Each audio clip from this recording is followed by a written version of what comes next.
5 শ্রেণীর মানুষ রয়েছেন যাদেরকে আল্লাহ রাব্বুল আলামিন কবরে কোনো প্রশ্নোত্তরের মুখোমুখি করবেন না, অর্থাৎ তাদের জন্য ভিআইপি হিসাবে কোনো প্রকার জিজ্ঞাসাবাদ ছাড়াই আল্লাহ তাআলা আলমে বারজাখ তাদেরকে পার করে দিবেন। সেই 5 শ্রেণীর সৌভাগ্যবান মানুষদের মধ্য থেকে সর্বপ্রথম হলেন ওই ব্যক্তি যিনি ইসলামী রাষ্ট্রের ভূখণ্ডকে পাহারা দিয়ে থাকেন, বর্ডার গার্ড যাদেরকে আমরা বলে থাকি। তারা মুসলিম ভূখণ্ডের এবং মুসলমানদের এবং দেশের নাগরিকদের নিরাপত্তার স্বার্থে যে বর্ডারকে প্রহরা দিয়ে থাকেন, সে অবস্থায় যদি কেউ থাকেন তাহলে এবং এই কাজকে যদি তার কাজ বানিয়ে নেন এবং আল্লাহর সন্তুষ্টি এখানে আশা করেন এবং আল্লাহর কাছে সওয়াব আশা করেন, মুসলমানদের নিরাপত্তার বিষয়টা তার মাথায় থাকে, এসব দৃষ্টিকোণ থেকে যদি তিনি এই কাজটা করেন, আল্লাহ রাব্বুল আলামিন এই ব্যক্তির মৃত্যুর পর, এই অবস্থায় মৃত্যু হলে বা এই ব্যক্তির মৃত্যুর পর আল্লাহ রাব্বুল আলামিন তাকে কবরে কোনো সওয়াল জবাবের মুখোমুখি করবেন না। দ্বিতীয় সৌভাগ্যবান ব্যক্তি হলেন শহীদ, যিনি আল্লাহর রাস্তায় জীবন বিলিয়ে দিয়েছেন। সে শহীদ ব্যক্তি সম্পর্কে সূরা নাসাইতে বর্ণিত হয়েছে, মা বালুল মুমিনিনা ইফতানুনা ফিল কবরি ইল্লা শহীদ।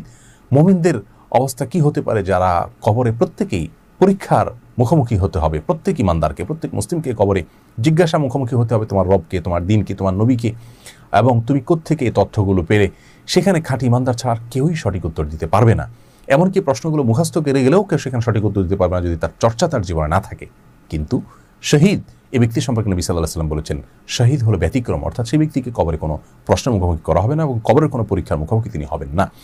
তৃতীয়ত, ওই ব্যক্তি যে ব্যক্তি নিয়মিত সূরা মুলক রাতের বেলা পাঠ করেন।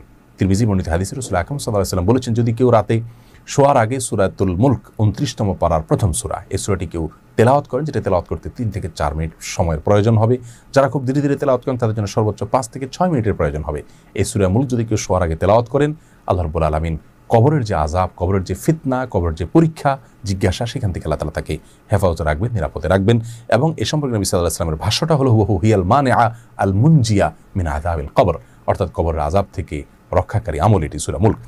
4 নম্বর আমল হলো জুমার রাতে এবং জুমার দিনে মৃত্যুবরণ করা, অর্থাৎ বৃহস্পতিবার দিবাগত রাত এবং আমরা যেটাকে শুক্রবার বলছি জুমার দিন সূর্য অস্ত যাওয়ার আগে, বৃহস্পতিবার সন্ধ্যা থেকে নিয়ে জুমার দিন শুক্রবার সন্ধ্যার আগ পর্যন্ত এই সময়ের মধ্যে যদি কেউ মৃত্যুবরণ করেন, এটা কারোর হাতে নয়, সম্পূর্ণ সৌভাগ্যের বিষয়। আল্লাহ তাআলা কারোর যদি এই সময় মৃত্যু লিখে রাখেন তাহলে এটি সৌভাগ্যের একটি আলামত। কিন্তু এখান থেকে আবার নিশ্চিত হওয়ার কোনো সুযোগ নেই যে এই সময় মৃত্যুবরণ করলেই লোকটা জান্নাতি। অনেক খারাপ মানুষের মৃত্যু এই সময় হতে পারে। স্বাভাবিকভাবে একজন ইমানদার অন্য সব দিক থেকে তিনি যদি পারফেক্ট থেকে থাকেন, তাহলে এই সময় তার মৃত্যু হলে এটি তার ভালো মৃত্যুর একটি আলামত হিসেবে ধরে নেওয়া যেতে পারে এবং এই ব্যক্তিও কবরের ফিতনা থেকে নিরাপদে থাকবেন বলে তিরমিজি বর্ণিত হাদিসে নবী আলাইহিস সালাম বলেছেন। 5 নম্বর, ওই ব্যক্তি যে ব্যক্তি পেটের পীড়ায় আক্রান্ত হয়ে মৃত্যুবরণ করেছেন। রাসূল আকরাম সাল্লাল্লাহু আলাইহি ওয়াসাল্লাম সহিহ মুসলিম বর্ণিত হাদিসে অবশ্য আল্লাহর রাস্তায় যারা জিহাদে শামিল হয়ে নিজের জীবন বাজি রেখে জিহাদ করতে গিয়ে মৃত্যুবরণ করেছেন তাদেরকে শহীদ হিসাবে আখ্যায়িত করেছেন। তারা ছাড়াও আরও 7 প্রকারের মানুষকে, কোনো কোনো বর্ণায় 5 প্রকারের মানুষকে তিনি শাহাদাতের মর্যাদা লাভ করবেন বলে ঘোষণা করে দিয়েছেন। তাদের মধ্যে থেকে এক ব্যক্তি হলেন আল মাবতুন ও শাহিদ। তিনি বলেছেন, পেটের পীড়ায় আক্রান্ত হয়ে কেউ যদি মৃত্যুবরণ করে সে ব্যক্তিকে আল্লাহ তাআলা শাহাদাতের মর্যাদা দিবেন। রোড অ্যাক্সিডেন্টে মৃত্যুবরণ করে, কোনো কিছুর নিচে চাপা পড়ে যদি কেউ মৃত্যুবরণ করে, সেটাকে শাহাদাতের মৃত্যু হিসেবে আখ্যায়িত করা হয়েছে। তেমনিভাবে কেউ যদি আগুনে পড়ে মারা যান, পানিতে ডুবে মারা যান, এই মৃত্যুগুলোকেও শাহাদাতের মৃত্যু হিসাবে, আকস্মিক এই সমস্ত মৃত্যুগুলোকে শাহাদাতের মৃত্যু হিসাবে রাসূল আকরাম সাল্লাল্লাহু আলাইহি ওয়াসাল্লাম ঘোষণা দিয়েছেন। তো এর মধ্যে একটা মৃত্যু নির্দিষ্ট করে পেটের পীড়া আক্রান্ত হয়ে মৃত্যুবরণ করা অনেক কষ্টের একটি বিষয়। আল্লাহ রাব্বুল আলামিন তার জন্য সান্ত্বনা হিসাবে একটি বিশেষ পুরস্কার ঘোষণা করেছেন যে এই ব্যক্তি যদি সবর করতে পারে, আল্লাহ রাব্বুল আলামিন তাকে কবরের আযাব থেকে, কবরের পরীক্ষা থেকে হেফাজতে রাখবেন। তাহলে 5 শ্রেণীর মানুষ, আমরা আবারও বলছি, যারা মুসলিমদের ভূখণ্ড প্রহরা দিয়ে থাকেন, আল্লাহকে সন্তুষ্ট করবার উদ্দেশ্য থাকে সেখানে, এবং দ্বিতীয়ত শাহাদাত এর মৃত্যু যাদের নসিব হয়, তৃতীয়ত যারা নিয়মিত সূরাতুল মুলক রাতের বেলা পাঠ করেন, চতুর্থত যারা জুমার রাতে অথবা জুমার দিনে মৃত্যুবরণ করেন, এবং 5 নম্বর হলো যারা পেটের পীড়া আক্রান্ত মৃত্যুবরণ করেন।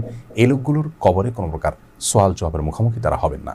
আল্লাহ রাব্বুল আলামিন আমাদের সকলকে এই সৌভাগ্যবান মানুষদের কাতারে শামিল হওয়ার তৌফিক দান করুন। আসসালামু আলাইকুম ওয়া রাহমাতুল্লাহি ওয়া বারাকাতুহু।